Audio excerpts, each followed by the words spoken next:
All right, what's going on, everybody? This is the last ranking show, Zach. The last Man. one, man. Championship week. Let's get it. I'm pumped. I'm excited, as you guys should be as well. This is a huge week for everybody. Um, there's so much news to go over, dude. Yeah, a Like, ton.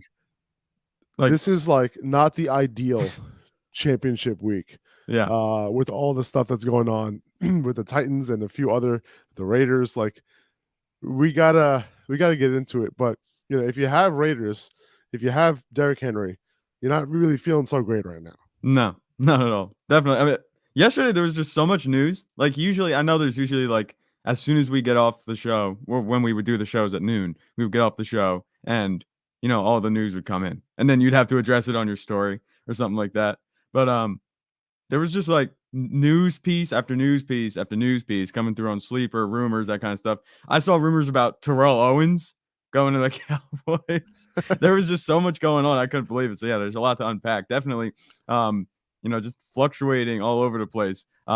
Player stocks, values, all that kind of stuff. Not an ideal time, like you said. It looks like this is going to be one of the championship weeks to remember, and maybe not for good reason. I try to pick up To, but he's not available He's on not even on Sleeper Sleeper. yet. Yeah. Yeah, so yeah, that's unfortunate. As soon Could as he you gets added, imagine? though, I'm Could you adding him and I'm imagine if playing that him. happens? Like, That'd be so cool, dude. I wouldn't put it past Jerry Jones, but That'd be we so just cool. signed our old receiver in T.Y. Hilton. I don't know Yeah, if you need to go sign another one, double dip. a really old one. I mean, he was playing in that the fan controlled football league, and Yeah, yeah. I didn't get a look to see how he actually looks, but he's always said that he's staying in shape. Just in We'll have to case. see how it goes. Start him. Week 17 championship week. Yeah, All right, desperate start. that's what start. That's what start. What's up, everybody? Thanks for joining. Let's get into it, man. Derrick Henry. Let's talk about him real quick. He is doubtful to play tonight, so he's not going to be able to help you bring in championships. That means he won't play. He's Yeah, doubtful. He won't play. Don't have any hope. If you really need a running back and you have no better options like a Tyler Algier or a Chuba Harvard or even Zach Moss, to be honest with you, pick up Hassan Haskins and play him tonight. yeah. The floor is low, but he'll likely get the work. If you do end up playing him, don't put him in your flex. Put him in your running back spot, and then Mhm. move whatever running back you had in your running back spot to your flex. Because if the running back that you had in your running back spot ends up getting hurt on Thursday or Friday, then you're screwed and you're pigeonholed into playing another running back. And where are you going to get that running back from? Right. It's much easier to have to replace that running back on Saturday with a wide receiver off the waiver wire. Okay. Yeah. So yeah, the floor is going to be super low Yep. for Hassan Haskins. Sorry. Yeah. Thinking So about and Derrick Henry, yeah. he's likely going to get the work. My only concern about it is that this offense won't move much against the Cowboys with Malik Willis leading the way. So just pick him up if you don't want to start him, especially if even if you don't want to start him, I'll pick him up. So, especially if you think that he could potentially help your opponent fill a spot in their starting lineup, like in their flex or something like that. Maybe they don't have a strong flex. Just Right. don't give them options. Just take him, pick him up, because you never know. Haskins, I wasn't the biggest fan of Haskins coming out, but he is somebody who has received a ton of work, and he's capable of handling a big workload. Okay. Yeah, definitely. So, And he's been yeah. the guy. Like, no other running back is notable on the Titans. It's not like they're going to give it to some random guy, unless Julius Chestnut. It might be a Julius Chestnut night. Who knows? You never know. You never know. Nobody's ever heard of him. But I think I wouldn't be surprised if they went and tried to like platoon the running backs at this point. Just Yeah. to see what they have. I wouldn't be surprised because Hassan Haskins, yes, he's a rookie. We haven't seen a whole lot of him, but they also have Julius Chestnut. I think they could easily go that way. The volume isn't locked in, but he's still a volume play because somebody has to take the carries. And you have to imagine with Malik Willis, a quarterback, the passing game probably isn't going to be working. If they had a capable quarterback of leading an offense, I would want to play Haskins. Yeah. Right? Because this is a great opportunity. But if like a Gardner Minshew was leading this team or whoever, like I would be fine Jared starting him. Stidham, maybe? Jared Stidham, maybe? I don't know. Like, yeah, sure. Yeah. Because let's talk about the Raiders, man. Yeah. Derek Carr has been benched by the Raiders. Jared Stidham is going to take over, which kind of sucks. This isn't really the game to like figure out what you have in Stidham because he's going up against the 49ers. Yeah. And honestly, like they know what they have in Stidham. Like the NFL kind of knows who Stidham is, right? Like Yep. I don't know, but Devontae Adams, hasn't been getting it done lately. So hopefully Stidham just locks onto Adams and just hyper targets him. Maybe gives him some better, you know, Passes. higher, better passes Higher to quality. Adams, Yeah. higher quality, yeah. But I did move Adams down to like a borderline wide receiver one.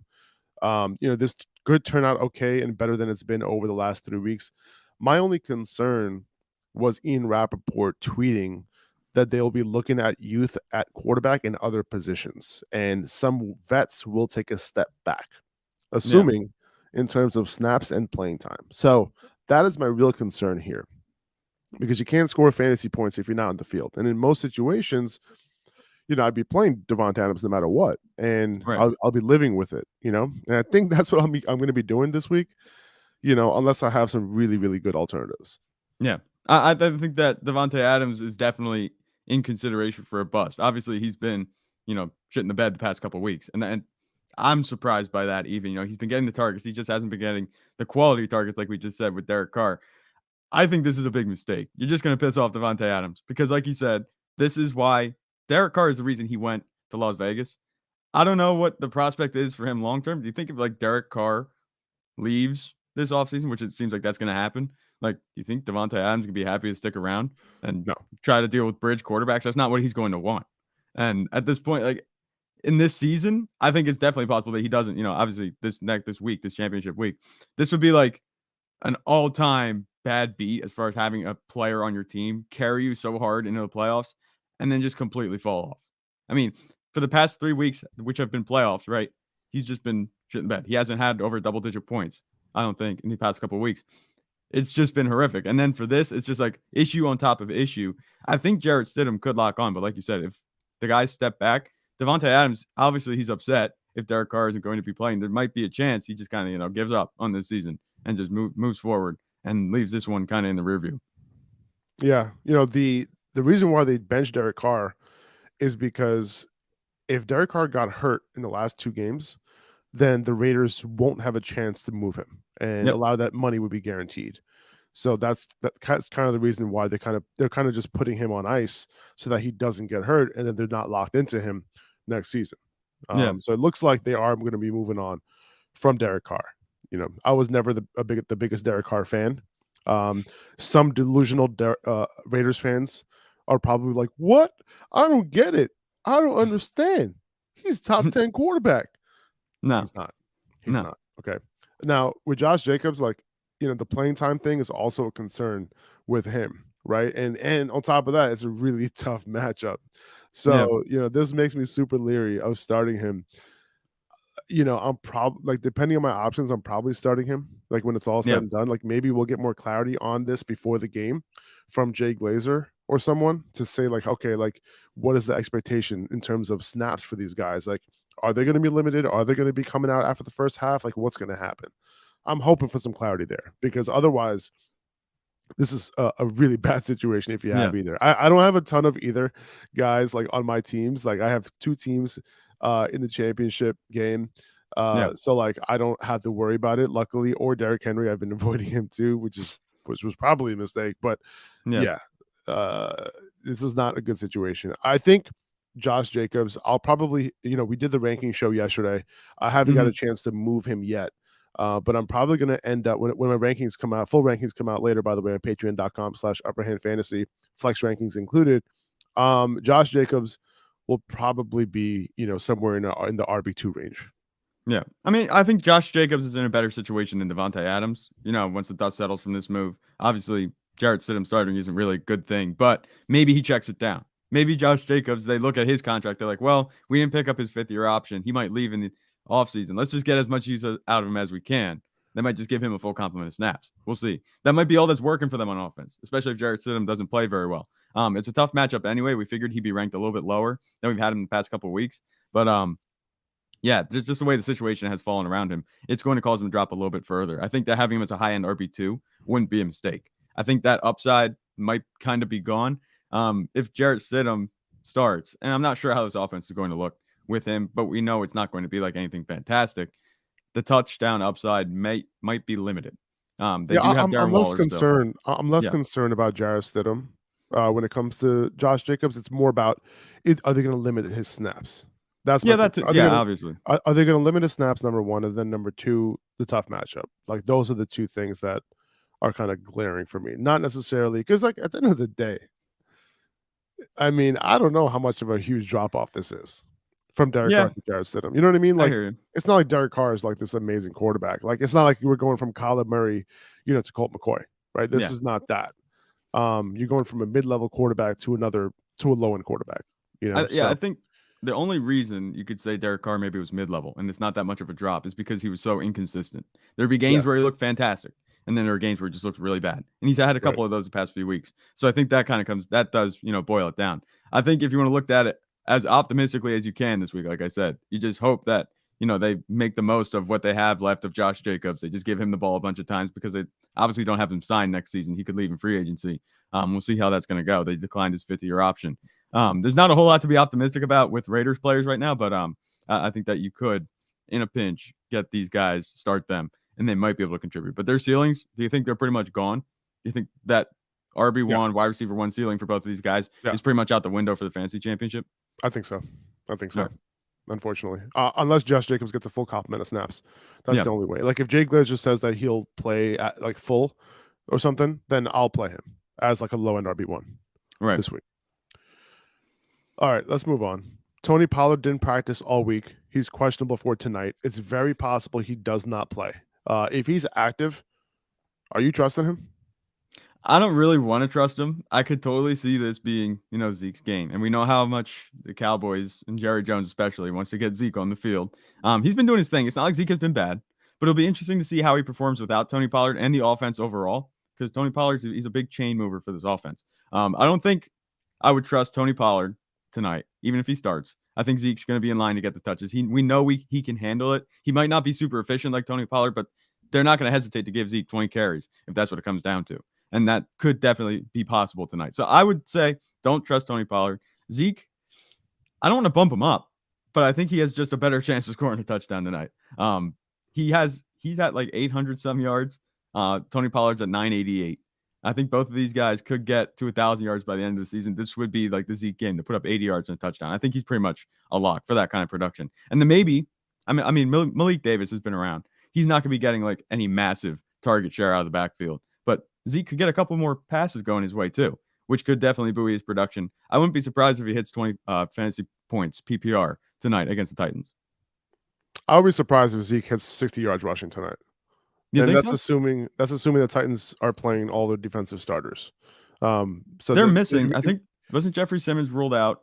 Like there were a couple guys that they definitely ruled out. Jeffrey Simmons has been banged up for a little while now, Right. and a few of these other guys as well, but they've still been super stout against the run. And on top of that, Zeke hasn't really been efficient. I'm really just banking on a touchdown for Zeke. Like I think 60 yards and a touchdown would be solid. I'll be happy with that, Yeah. if he ends up doing that. But yeah, I agree. I don't want to bump him up too much. If Pollard is out, I could see them, kind of leaving Zeke, in a similar role that Yeah. he's already had, and maybe bringing Malik Davis, kind of playing that complement role to Yep. Zeke. I can see them doing a little bit of that. Are you Uh, trusting Pollard if he starts? I mean, I think that's pretty much yeah, no. I'd have to move him down to an RB2. Mhm. We had him, in our top 10 going into the week, assuming that he would have practiced on Wednesday. If he's active, I'm most likely going to play him. He has too much juice for me not to play him, right? If he's Yeah. active, and if he's active, he'll be active for a reason, and it's probably because he's okay. It's not like he left the game last week, right? Right. He didn't leave the game, so maybe they're just trying to rest him up on a short week. If he's active, he is traveling with the team, right? Mhm. So he is going to Tennessee. He'll be in Nashville. If he's active, I'm most likely going to play him, but I am Yeah. bumping him down a little bit. The thing that makes this complicated too, if this game were on Sunday, I feel like both running backs would play. Derrick Yeah. Henry and Tony Pollard. It's just, of course, it happens to be Thursday that these two huge fantasy contributors in championship week, Derrick Henry's probably not going to play. And Tony Pollard's obviously in danger of missing time. So if it were a Sunday game, we wouldn't even be having this conversation, but that's not the reality of the situation. I just think that's interesting. It's like, of course, Right. championship week, just to complicate it even further with all this news that came out. Carson Wentz is starting for the Commanders this week. Going to have to bump Terry McLaurin down. He's Yeah. gotten only 15.7% of Wentz's targets compared to 29% from Taylor Heineke. McLaurin was the wide receiver 31 through the 5 weeks Wentz started. And since then, with Heineke, he's been the wide receiver 11. So I want to bump up Curtis Samuel because he's been Wentz's favorite target when he was starting, but Cleveland has been one of the best teams defending slot wide receivers, so I don't want to trust him this week. Jahan Dotson, got it done with both quarterbacks, so I'm good with him. But Yep. I'm just a little worried about McLaurin this week. Like I'm still starting him as like a low end borderline wide receiver too, but I am definitely lowering expectations. Yeah, I think that's the takeaway you have to have. Jahan Dotson, I don't think you have anything to worry about him with him because he was getting it done with Taylor Heineke when he was fully healthy. We saw that. It's just going to be more of the same. Taylor Heineke and Carson Wentz, when you look at their stats, are pretty much exactly the same quarterback. It's just the target distribution changes. With Taylor Heineke, it's Terry McLaurin most of the time, and with Carson Wentz, it's Jahan Dotson, Curtis Samuel most of the time. So it's funny that it works that way, but I see more of that happening this week. I think Carson Wentz is just fine. He'll be able to support two fantasy wide receivers. It's just been his pick and choose thing, where Terry McLaurin just gets left out. I would be surprised if Terry McLaurin has a good week this week. Yeah, unfortunately. Yeah. Doug Peterson, he said the Jaguars won't be resting their starters this week, so that's good news. Hopefully he's telling the truth. So go ahead and Yeah. start Travis Etienne and Trevor Lawrence and Christian Kirk. I don't love Kirk's matchup this week, but still very startable, obviously. Teddy Bridgewater, he's getting the start this week with Tua out. He does, in fact, have a concussion. So his future, just in the NFL in general, is unknown at this point. But we need to lower expectations for the Dolphins offense against the Patriots. Tyreek and Jalen Waddle, they had one good game, in that Bridgewater start, but that Yeah. was against the Vikings. So take it with a grain of salt. The Patriots aren't amazing either. So, I'm still starting both guys, but I did move both down a little bit. I have Hill at 5, which is me moving Hill down. And then Yeah. I got Waddle at 14 this week, which is kind of where he's been lately. So Waddle's one of those guys, like obviously, as we saw last week, he doesn't get a lot of targets, but when he gets the targets, he makes the most out of them, right? So Yeah. I'm still starting both guys pretty easily, even with Teddy Bridgewater in. Jalen Waddle doesn't need that many targets to do what he needs to do. That's just the bottom line. He's a big play threat. That's what it comes down to with him. But with Tua, man, I don't know what to expect. Like you say, his future in the NFL is uncertain. Like it's just interesting the way they've handled his injuries. Obviously you can clown on the medical staff as much as you want, but at the same time, like Tua, you figure he has to know when he's not feeling right. In the second half of that game, he threw 3 picks. He didn't look right. Just something commentary that I'm seeing. I'm not sure how he's going to come back. I mean, he should come back. Like people can get concussed and be just fine. But what has he had now? 3 concussions this season. Yeah, Like 2 that's official and then 3 unofficial. like that's bad. You know what I'm Yeah, saying? that's That's pretty bad. really bad overall. I'm not sure. It'll be interesting to see where he goes after the season and what happens. But yeah, just as far as this week, I'm not moving him down too much, Tyreek Hill and Jalen Waddle, just because we know the type of playmakers they are. That's the bottom line. Yeah. Christian Watson didn't practice on Wednesday. Monitor his status through the week. Still has 2 more days to get a limited in, so he can play if that's the case. But we talked about that situation at length yesterday. Obviously, Romeo Dubs and Allen Lazard would get a bump, but all of them are in play regardless. Yep. Lamar Jackson still isn't practicing. Not good for him in terms of like whether he'll be playing this week. It doesn't look like he's going to play. If he's not practicing on Wednesday after missing that much time, he might not play, and he might be protecting his status, as a potential free agent. I would Yeah. assume that, he's going to get tagged by Mhm. Baltimore after this year because, like, at the end of the day, the teams hold, they hold all the cards when it comes to free agency, which I'm Yeah. not a big fan of. But at the end of the day, they could easily tag him for 1 more year. Yeah, that would be fine. The thing is, I don't think there's a reason for Lamar Jackson to, rush back, even if it's, like saving himself for free agency, that kind of thing. They do have a playoff game that they're going to be guaranteed, at the Yeah. end, after the season. So he's probably going to try and stay healthy for that. Like, there's no reason to rush him back. You have your playoff spot locked up. I don't think the seeding is going to change a whole lot. You have to catch up to the Bengals, which isn't going to happen. I think that he's a candidate to just sit the rest of the way. And obviously, this is the Yeah. last relevant fantasy matchup this week. But I think you should go into this week just assuming that he's not going to play. Even if he gets limited, I don't think they're going to rush him back. It's just a fact of the matter. He doesn't have to play. There's no reason to risk him re-injuring that before they get to the playoffs because you don't want to go to the playoffs with Tyler Huntley or Anthony Brown if something happens to Tyler Huntley. We've seen Huntley go down this season too. Colt McCoy, he has cleared the concussion protocol, so he's going to be starting for the Cardinals this week. So upgrade an already downgraded DeAndre Hopkins and Marquise Brown from last week. With Trace McSorley, that was terrible. It's going to get better this week, a little bit better. We hope. I don't think Greg Dortch is going to be leading the team in targets if Colt McCoy is playing. Colt McCoy at least uses the weapons that he's been given. You never know, because Greg Dortch wasn't even on the field in the 2 games with Colt McCoy. So right. We'll see. You never know, man. Like, whoever's been the slot receiver has been getting targets. Yeah. So we'll see. Austin Eckler was limited in practice because of a knee injury. The Chargers have clinched a playoff spot. So I would throw Josh Kelly on the back of my bench right now, just in case. Yeah, just in case. If you're driving, pull over. Don't pull out your phone right now while you're driving. Pull over. Throw Josh Kelly in your bench. Okay? Just do it. Tyler Lockett hasn't practiced yet to start out the week, so monitor that through the rest of the week, just in case. If he does play, I would play him as a high-end wide receiver too, regardless of the matchup. I think that actually might help the offense overall, and I think I've talked about this a couple times this week. Tyler Lockett plays. I think they'll have that quarterback-friendly receiver, and that'll help the overall offense stay on the field. We saw they had trouble doing that last week, and that was a big reason why they had such a quiet fantasy day. There were no touchdowns to go around. So if Tyler Lockett's on the field, I think you can maybe give DK Metcalf a bump in terms of his security. Maybe not his ceiling, but obviously the floor goes up, I think. And then guys like Noah Fant, you can move him up too, just to spread the defense out. Having Tyler Lockett back would be huge. Otherwise, I think DK Metcalf is a fine start. He's just not as good, I think, as he would be if Tyler Lockett was on the field. I'd also upgrade Garrett Wilson if Tyler Lockett plays, because there would be more chances for the other side of the ball. Yeah. So, points to chase. More competitive games, you want that for your wide receivers. Yep. Chris Olave did return to practice on Wednesday in a limited fashion. Not sure if he's playing. I don't love him this week anyway against the Eagles' perimeter defense. Right. But just monitor that in case he's your only option. Miles Sanders didn't practice on Wednesday because of a knee injury. I'd also pick up Boston Scott just in case, because I think Boston Scott's going to take over that Miles Sanders role. This is a good offense. Boston Scott would be, I think, a low-end RB2 play if Miles Sanders misses this week. So just keep that in mind. There hasn't been much reported on Sanders' injury, but he did not practice on Wednesday. So something to keep in mind. Pick up Boston Scott just like you would, just to block everybody, block your opponent, but also in case you need a flex play this week.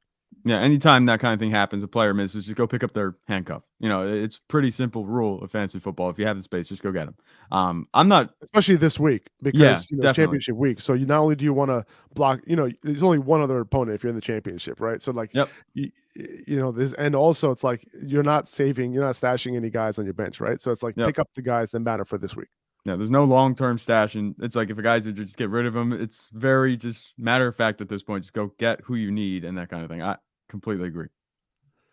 Jerry Jeudy left the field with a trainer in practice yesterday, so that's something to monitor. His ankle injury has been bothering him a little bit. He was officially listed as limited, but this would mean more if he's kept out of practice today. So just monitor that. By the way, Jerry Jeudy is a perimeter wide receiver now. He's not playing out of the slot anymore, even with Courtland Sutton in. So just keep that in mind.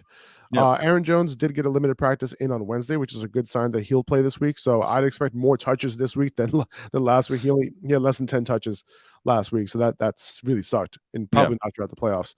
But if you did it, and you're still thinking of starting him this week, I think if you can get a full week of practice in, even if it's limited the entire week, I'm still starting him as like a high-end running back too. This week. Yeah, I think that's fair. And you talk about maybe he knocked you out of the fantasy playoffs. It was funny because last week it seemed like everybody that was supposed to do well didn't. Like there were no studs that really went off. You know what I mean? Like it was just a quiet week overall. But yeah, Aaron Jones, I think if he starts, you have to start him. If he's playing, there's no reason to worry about him. Obviously, he had his touches capped last week, but you can't really go in reverse in terms of healing unless, you suffer a setback during the week. He's going to get healthier and he'll be just fine, I think. AJ Dillon hasn't been super efficient, so I'm not worried about them leaning on him too much. They'll get Aaron Jones back and they'll use him like he's supposed to be used. All right, let's get into the rankings. I think that's it for the news. That's a lot of news. That was what, 20 minutes of news? There was a lot going on. All right, let's get into it, man. So Justin Jefferson at 1 against Green Bay. Amon-Ra St. Brown against Chicago. I moved Tyreek down. So after the news, we actually moved Tyreek down to number 5. So I actually have St. Brown at number 2 now. Um, the last time he went up against Chicago, he went 10 for 119, and he can Mm, do it again, and maybe with a score this time. So I do like him over a lot of these other guys because a lot of these other guys have a little bit tougher matchups. So I like Amon-Ra St. Brown as the primary receiver there. I have Stephon Diggs at 3. I'm hoping he can bounce back this week in what should be a shootout between Josh Allen and Joe Burrow. Jamar yeah, Chase in that same game at 4. He might be shadowed by Tre'Davious White, but it doesn't look like White is 100% just yet. And then Tyreek Hill moved him down to 5 with the news of Teddy Bridgewater starting. But they, like I said, only down to 5. yeah. Nothing too drastic there. You can't just say Tyreek Hill. Oh, if Teddy Bridgewater is a serviceable starting quarterback, so it's not like you can push him all the way down. It's one thing if he goes, like you said, to a guy like Jared Stidham. That's one thing. But he's getting Teddy Bridgewater, who started multiple seasons in the league. He's going to be just fine. We saw him do it obviously against Minnesota. It's an all right matchup against New England. I don't have any worries about Tyreek Hill. It's just the security might not be there where it was before Tua at quarterback. But definitely this top 5. I'm not worried about Tre'Davious White at all for Jamar Chase. I like Jamar Chase this week in a high-scoring game against the Bills, and Stephon Diggs the same thing. I think it's funny that the Bears and the Lions have a higher over/under. Obviously, their defense haven't been as good, but I think this is definitely shootout territory for the Bengals and the Bills. We had the quarterbacks for this matchup ranked 1 and 2 this week. So if they're doing well, you got to imagine Stephon Diggs and Jamar Chase are doing their things as well. I would hope so. Yeah. Because for Stephon Diggs, that hasn't been the case. Josh Allen's been balling, and Diggs hasn't. Yeah. Right. So Well, they got to get back to him at some point. I hope so. I hope this is the game that they do it.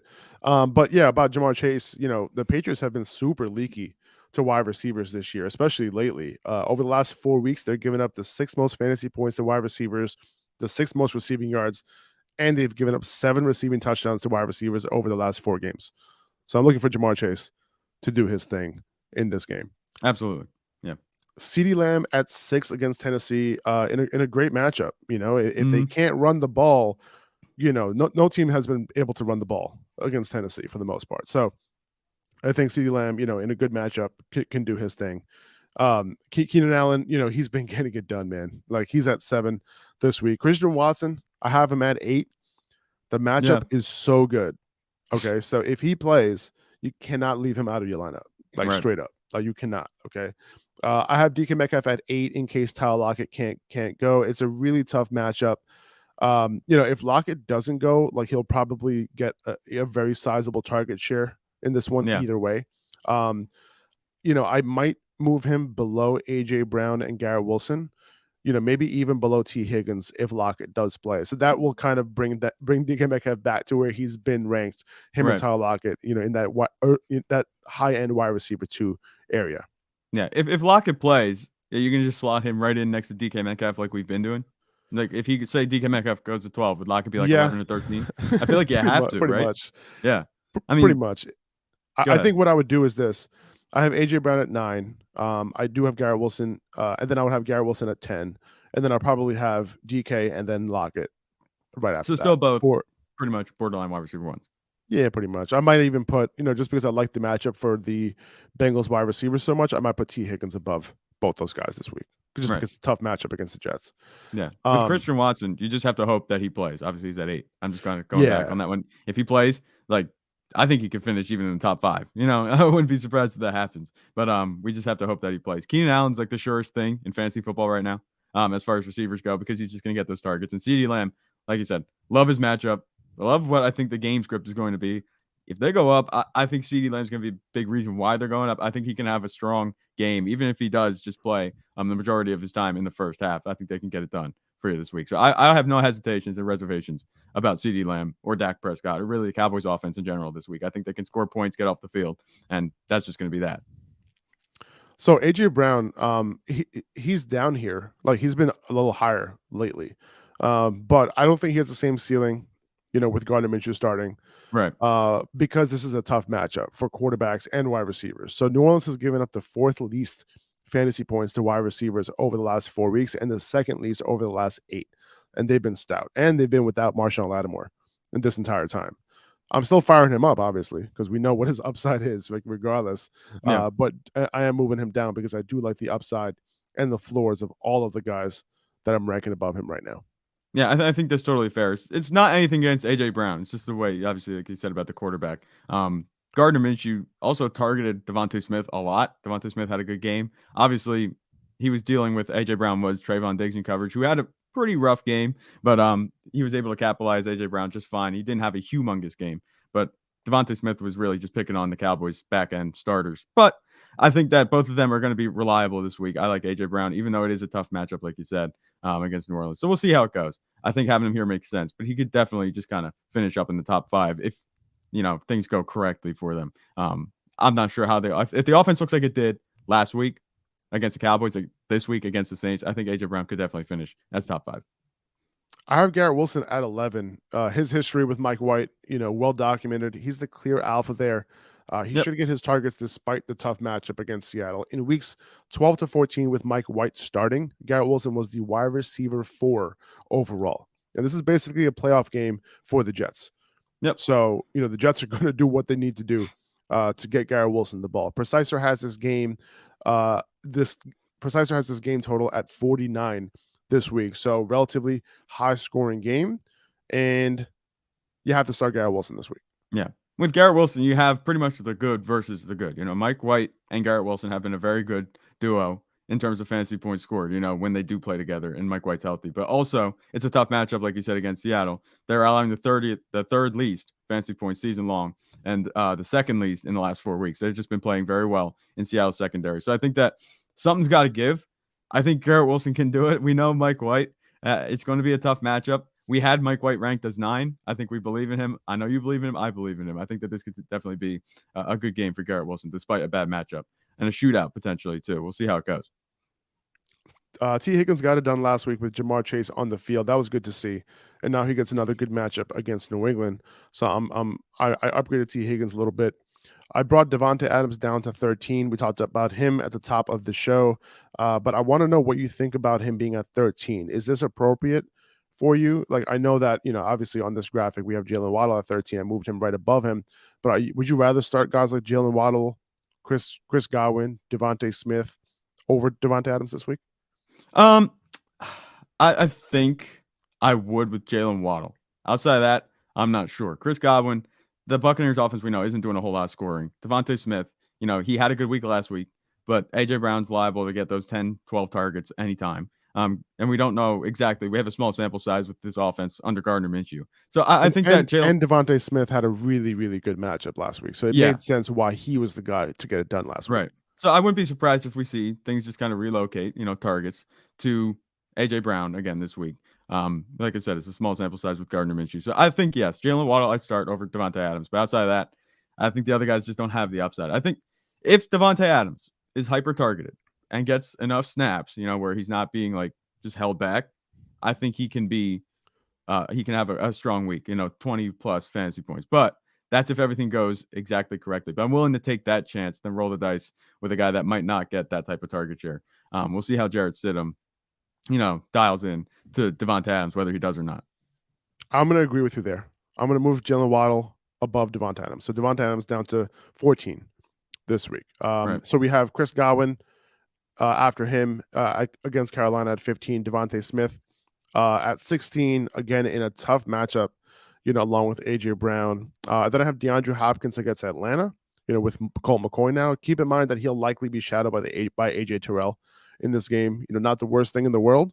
Hopkins can overcome it. It's just a matter of, will McCoy not care about the shadow coverage, and target him, or will he care about it and like stay away on purpose because a good corner is guarding his best wide receiver? Like, that's the question. That's what it comes down to at the end of the day. Because if Hopkins gets the targets, he's going to be fine.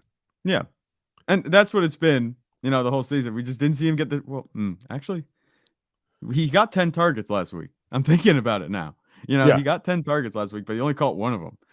Granted, that was coming from Trace McSorley, but exactly. I trust Colt McCoy so much more than Trace McSorley, and that's saying a lot. I think DeAndre Hopkins will be fine this week with Colt McCoy at quarterback.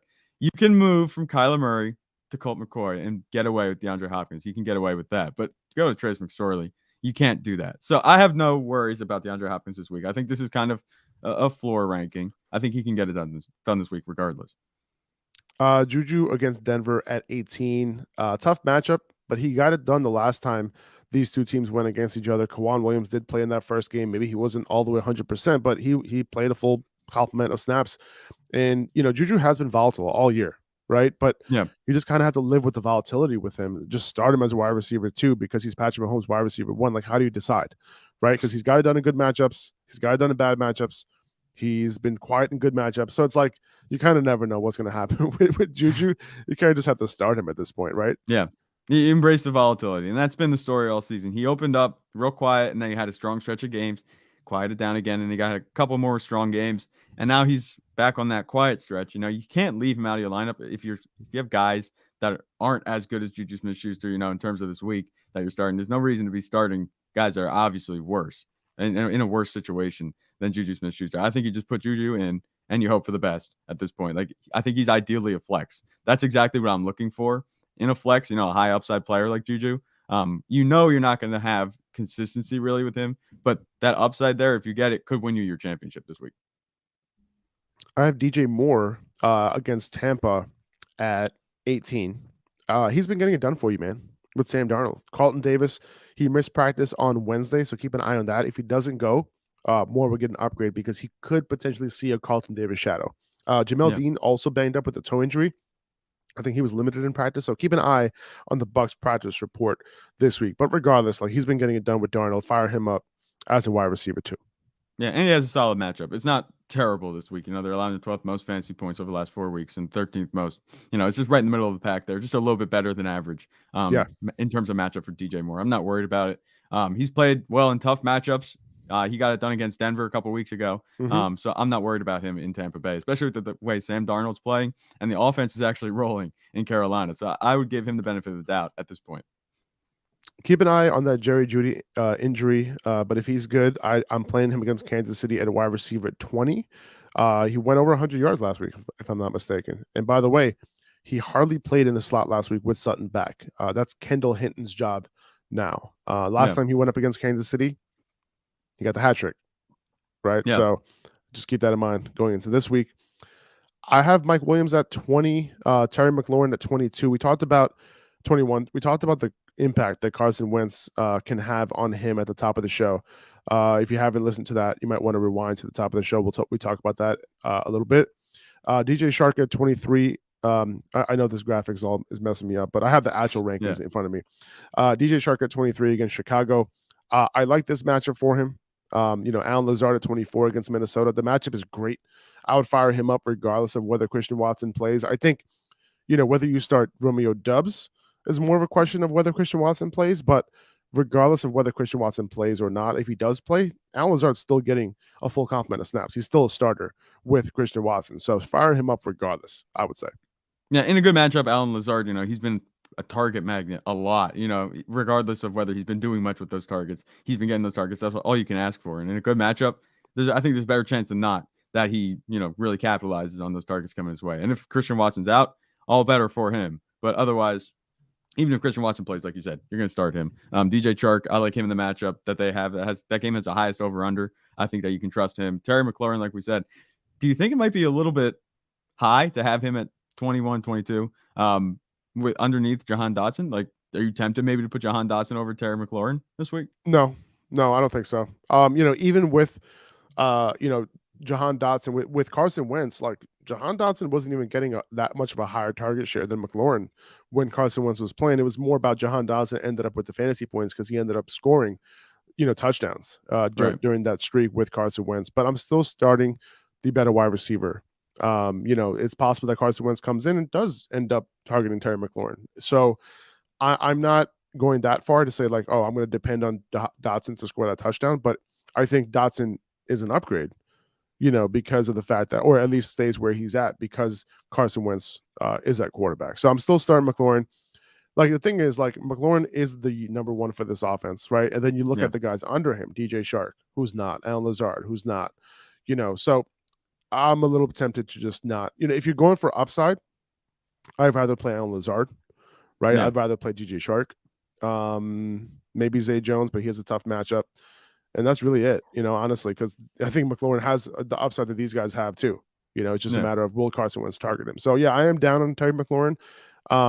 He might be a couple spots higher, but at the same time, like I'm gonna go with the alpha wide receiver here regardless. Yeah, that's fair. And they do have a tough matchup. So I wonder, like, even if Taylor Heineke was playing, like, do you think he'd be sitting right here at 21, or would you have him higher? Um, let's see. Yes, I would have him above Mike Williams. I would have him above Judy, most likely. And that's about it. That's where I was looking too. I was gonna say Yeah. DJ Moore. I kind of like him a lot more this week than guys like Jerry Judy. That's where the line is drawn for me Yeah. as far as Right. tiers go. Yeah. Exactly. So you like DJ Moore over Juju this week? Not over Juju. Oh, I not over said DJ Juju. Moore over Terry McLaurin. I like Juju Gotcha. this week, Makes even sense. in a Makes tough sense. matchup. Yeah. Okay. So I had Chark at 22, Alan Lazard 23 or 24, whatever. Zay Jones right after them, and Christian Kirk. They're back to back. I have Zay Jones above Christian Kirk this week, and the matchup is not amazing. It's better on the right perimeter than it is in the slot. And Zay Jones, he's been killing it lately in good matchups. Before last week against the Jets, which Yeah. we didn't in a matchup we didn't like him in. And this match, to be honest with you, we shouldn't like him this week that much either, because Houston has been really good against wide receivers, especially in the slot, which is why I have Christian Kirk one spot after him. Right. Zay Jones has been outperforming Christian Kirk lately, and Houston, they've just been one of the best teams against slot receivers this year. Fourth least fantasy points allowed over the last 8 weeks and over the course of the season. So Yeah. not great for Christian Kirk this week. Yeah, definitely not for Christian Kirk. I don't know how much I trust either of these receivers, and that's why a lot of people are maybe tempering expectations on Trevor Lawrence. I see this being a Travis Etienne game. Obviously, if they play to the strengths of their own offense, if they play to the weakness of the Texans defense. But we'll see how it goes. Trevor Lawrence has been playing really well. Zay Jones, I like him obviously a lot more than we did last week. We talked about that. So I think that Zay Jones, it makes sense to have him over Christian Kirk. I don't know how much of a passing offense this is going to need to be. If the Jaguars can go up, that would be one thing that might actually pull starters at that point. But the Texans have been playing everybody down to the wire. So I think it's going to be a close game, and that stands to benefit the receivers and make them at least a little bit relevant. Where in a game where if the Texans weren't taking teams down the wire, if they weren't playing well, you kind of shelf the receivers and just let Travis Etienne be the guy this week. Yeah, but I would say that neither of these guys have a high ceiling this week. No. I really don't think so. I think like a 15, 16 point ceiling for both of these guys is. Should we put Jahan Dotson over these guys this week? That's really tough. I think I would leave him down there. Okay, I have him at 27, and I'm still firing him up though with the streak that he's been on. For sure. So somewhat of a neutral matchup on the outside, I would say, for both McLaurin and Dotson. They've been really good against slot wide receivers. That's why Curtis Samuel, even though he's been off the rankings for a while. Carson Wentz, he's been off the rankings, but that's really because once Carson Wentz left, the targets have not been there. Yep. For him at all. For Curtis Samuel at all. They're actually giving him some carries too when Carson Wentz was playing quarterback. He actually had an interesting workload, and they kind of got away from that too. When he left. So he just kind of fell out of favor with Carson Wentz. We'll see if he kind of makes a reappearance or he reemerges this week. We even saw last week when Carson Wentz came in, he started talking Curtis Samuel again. Yeah. So it's interesting. I like Drake London against Arizona. I'm starting him this week as a wide receiver 3. He's at 28 this week. 7 for 70 and then 7 for 96 against New Orleans and Baltimore with Desmond Ridder. So decent, not the most amazing matchups in the world. So in a neutral matchup against Arizona, I think I'm going to play him this week. I think you have to. And like I said, it looks like Desmond Ridder's just dialing into Drake London and making the most of his big body target out there. Who else are you going to throw to in that offense? I mean, Olamide Zaccheaus, Marcus Mariota was making that work with him, and Damiere Byrd. But Drake London's clearly the best receiver in that offense. And he's someone that I'm going to be looking at pretty close next season. We're going to see how things go this offseason for the Falcons. But in terms of this week, I think you can trust him. Absolutely. If he's going to get those targets, like you said, and he's catching most of them, obviously he's had a bit of a fumbling issue, but I'm not going to hold that against him when he's going to be catching for almost 100 yards each week. I think he's a really nice flex play this week. I cannot wait to draft him at a discount next year. Right. Amari Cooper at 29. In 4 games with Deshaun Watson, Cooper has had these target share numbers: 43%, amazing; 16%, not good; 20%, solid; and then 35%, amazing. Donovan Peoples-Jones over those 4 games: 14%, not good. 35%, awesome. 16%, not good. 19%, okay. So I think while DPJ had that one good game with Deshaun and Amari didn't really have any, I'm still starting Amari over DPJ. Yeah. This is not the best matchup in the world, but I still think Amari's a solid wide receiver 3.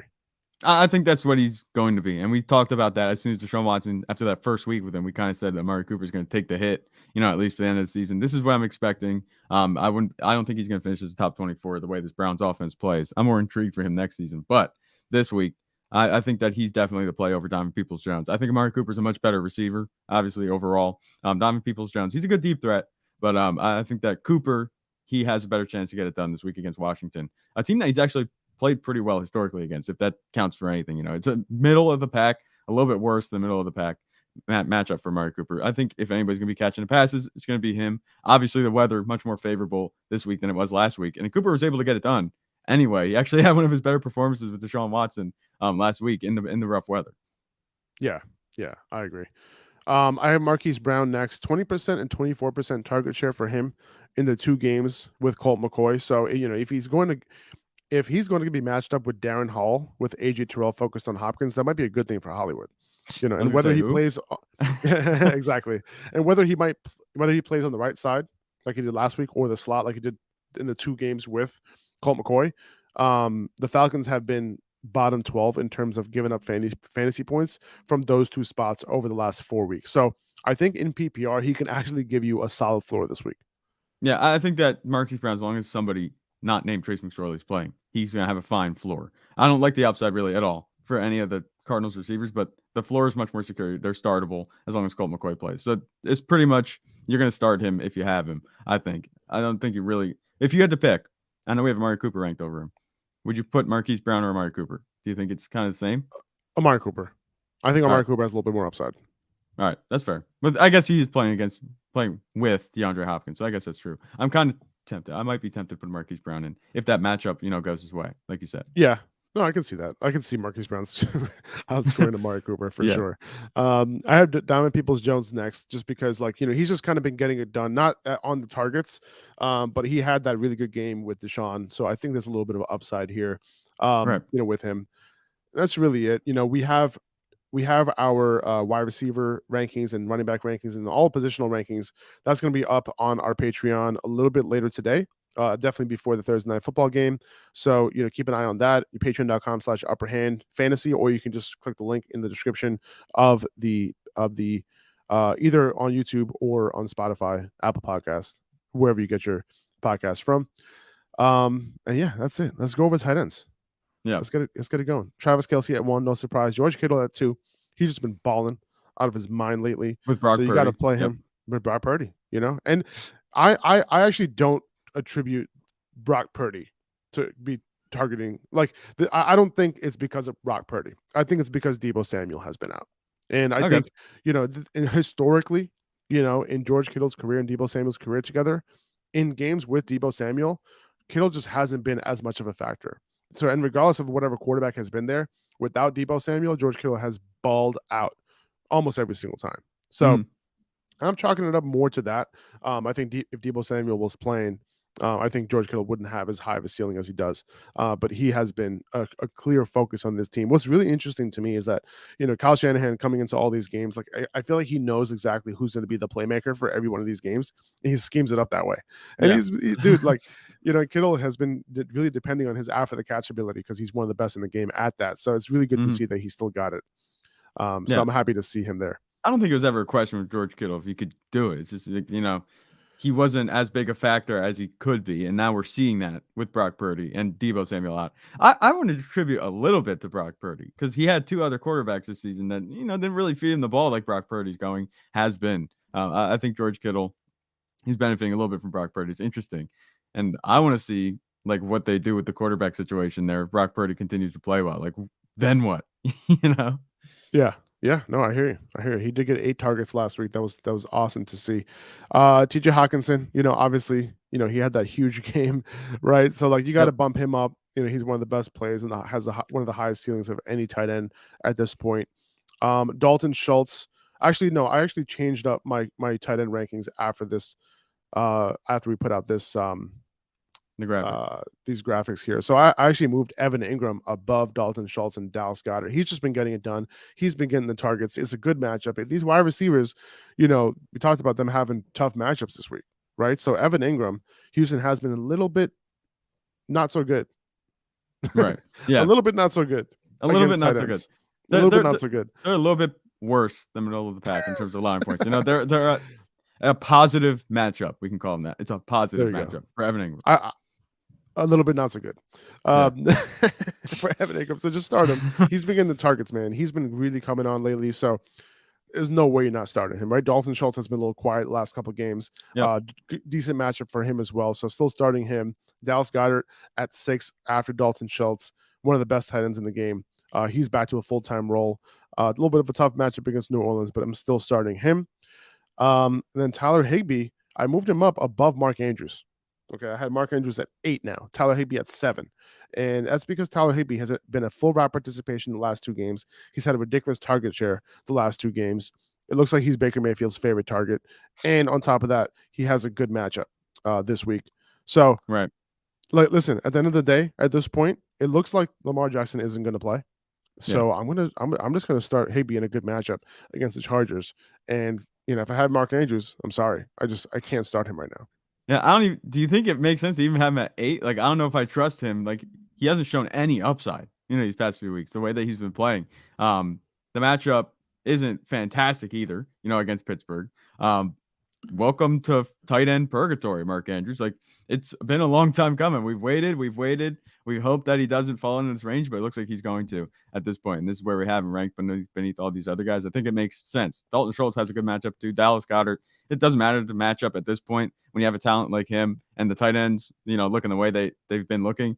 Dallas Goedert, I would put him over Mark Andrews too. And Tyler Higbee, he got it done last week, and it's true. Baker Mayfield, I think he has a favorite target. You're right. It could have had an even bigger day if Cam Akers didn't, have that type of day that he had, the 3 touchdowns. Yeah. Darren Waller, so I have David Njoku, Darren Waller, Juwan Johnson, Dawson Knox after Tyler Higbee. Are you starting those guys over? I'm sorry, or after Mark Andrews? Are you starting those guys over at Mark Andrews this week? I don't know. I might start David Njoku. Outside of that, I might just kind of leave Mark Andrews and hope for the best. Cross your fingers and hope that you win a championship on Mark Andrews' back. Who would you rather start, Juwan Johnson or Darren Waller? I have Darren Waller at 10 and Juwan Johnson at 11 this week. Juwan Johnson, a little bit of a tough matchup against Philly. Right. But at the same time, he's the guy scoring touchdowns. He didn't get it done against Cleveland last week, but I don't really, I chalk that up to the weather, to be honest. Yeah. I would go Juwan Johnson over Darren Waller because there's just so much turnover and crap happening right now in Las Vegas. I think Juwan Johnson's a better bet, especially with that tight end touchdown streak that he's been on. And that's what we talked about with tight ends. Just ride the hot hand at this point. I think Juwan Johnson still has it. That last game that we saw, probably an outlier because of the weather. All right, there you go. So Dawson Knox, he's also been getting it done. I have him at 12. Pat Freiermuth at 13. He's back to a full route participation as of last week, so that's good news for him. Tyler Conklin at 14. Really good matchup against Seattle with Mike White back. I think he's a little bit of a sleeper this week. Cole Kmet at 15. Gerald Everett at 16. Noah Fant at 17, followed by Trey McBride, Cade Otton at Taysom Hill. What are you thinking about Cole Kmet this week against the Lions? With Justin Fields there, obviously he's Justin Fields' number 1 target. This could be a high scoring game. You think Cole Kmet kind of breaks back into that touchdown streak that he had with Justin Fields earlier in the season? I think he has a good chance to, especially if it's a high scoring game. Someone has to score touchdowns. It's not all going to be on David Montgomery's shoulders. Justin Fields has proven that he's capable as a passer. That's all he needs to be with the rushing upside that he has. Cole Kmet has been the guy. He's in a good matchup. They're allowing the 6th most fantasy points on the season. Detroit is the tight ends. I think he's a nice start out of this group that's around him. Obviously Gerald Everett behind him after that goose egg last week, and Noah Fant, same thing, bailed out by a late touchdown, still didn't put up a whole lot of points. I like Cole Kmet's upside over all those guys. I'm with you. All right. I think that's it. Unless you have any other comments about these tight ends, I think we're going to call it here. Yeah. Let's get a championship, guys. Let's get that trophy. Okay. Tomorrow we're going to be going live again. We're going to be doing a Q&A. Go on my Instagram. I'm going to be putting out a question and answer sticker, so you guys can throw your questions in there for this week, and we'll get to them on tomorrow's show. A little bit of a mailbag episode. tomorrow at 9 a.m. live. So you can drop your questions in live as well on YouTube, Upper Hand Fantasy channel on YouTube. So yeah, we'll see you guys tomorrow. Good luck tonight. If you're starting anybody in tonight's game, let's get a good start. Good luck though. Yeah. If you have anybody for tonight, but you're not starting anyone on the Titans pretty much, unless it's, if you're desperate with A shot in Hassan the dark. Haskins. Yeah. But that's about it. Okay. Appreciate you guys. And good luck tonight with CeeDee Lamb and Zeke, and maybe Tony Pollard can play. But we'll be back tomorrow morning. We'll see you then. Take it easy. See ya.